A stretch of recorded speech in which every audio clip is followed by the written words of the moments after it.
ఈరోజు గ్రేటర్ హైదరాబాద్ నగరంలోని Osmania university arts college వద్ద ఏర్పాటు చేసినటువంటి మాల అమరవీరుల సంస్మరణ కార్యక్రమానికి నాయకత్వం వహిస్తున్నటువంటి తెలంగాణ విద్యార్థి జేఏసీ అధ్యక్షులు మా మాదాసు రాహుల్ గారు, అదేవిధంగా మా మాల సంఘాల జేఏసీ గౌరవ అధ్యక్షులు మా చెరుకు రామచంద్ర గారు, ఉస్మానియా యూనివర్సిటీ అంశ అధ్యక్షులు మహమ్మద్ సైదుల్ గారు, అదేవిధంగా డాక్టర్ వీరస్వామి గారు, అదేవిధంగా మా సోదరులందరికీ కూడా పేరు పేరున మేమందరికీ కూడా జైవం తెలియజేస్తూ ఉన్నాం. ఈరోజు మీ అందరికీ కూడా తెలుసు, ఆ రోజు 1997 సంవత్సరంలో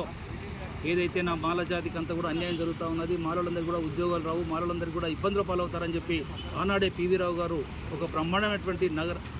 ఒక మహా ఉద్యమాన్ని చేపట్టినటువంటి సందర్భంగా హైదరాబాద్ నగరంలో లక్షలాది మందిని మాలలందరినీ కూడా హైదరాబాద్ తీసుకొచ్చి నిరసన తెలుపుతున్న సమయంలో విచక్షణ రహితంగా ఆ రోజున్నటువంటి రాష్ట్ర ప్రభుత్వం మొత్తం మాలల మీద గుర్రాలతో తెప్పించి రబ్బర్ బుల్లెట్లతో కొట్టించి అనేక విధాలుగా హింసించి అనేక విధాలుగా మా అందరి మీద పోలీసులు లాఠీ చార్జ్ చేసినటువంటి ఆ రోజు తెలుగుదేశం ప్రభుత్వం మీద నిజంగా మాలల మీద ఏమాత్రం అభిమానం లేకుండా విచక్షణ రహితంగా మాలల మీద దౌర్జన్యం చేసినటువంటి సందర్భంగా 1997 సంవత్సరంలో అనేక మంది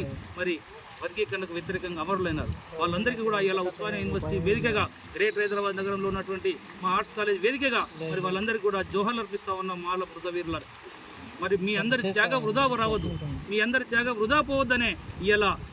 వర్గీకరణ ఏదైతే జరిగిందో మా పెద్దలు రేవంత్ రెడ్డి గారు ముఖ్యమంత్రిగా చేపట్టిన కార్యక్రమానికి నిన్ననే గ్రేటర్ హైదరాబాద్ నగరంలో పెద్ద ఎత్తున రౌండ్ టేబుల్ సమావేశంలో ఏర్పాటు చేసిన వర్గీకరణకు జరుగుతున్నటువంటి అన్యాయం మీద ఇలా యూనివర్సిటీ నుంచి పట్టాలు తీసుకున్నటువంటి అనేక మంది మా విద్యార్థులకు అన్యాయం చేసే విధంగా ఉన్నటువంటి ఈ రోస్టర్ పాయింట్ విధానానికి వ్యతిరేకంగా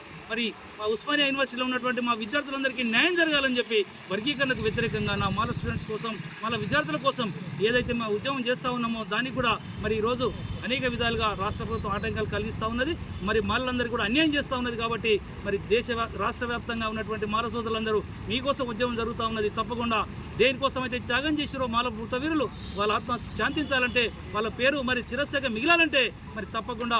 వర్గీకరణతో అన్యాయ పాలవుతున్నటువంటి మాల విద్యార్థులందరూ కూడా ముందుకు రావాలని చెప్పి